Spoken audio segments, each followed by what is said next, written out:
Kaixo, egunon. Gaurko matematikako klasean problemak ebatziko ditugu.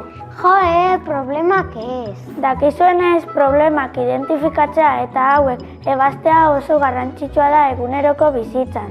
Bale. Ea ba, entzun nahi. Puntzaren azken kontzertuan 8.000 pertsona elkartu baziren, Fermin Muguruzak Miribian eman zituen 2 kontzertuetan bakoitzan 15.000 pertsona elkartu baziren, eta Zetakek Navarrarenan eman zituen 2 kontzertuetan bakoitzan 15.000 pertsona elkartu baziren, zenbat pertsona elkartu ziren denera aipatutako kontzertu hauetan?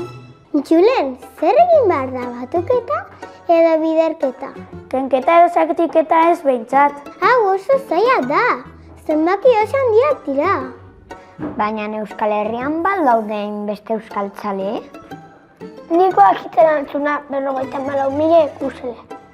Baina, Julen, zein da kasulta problema?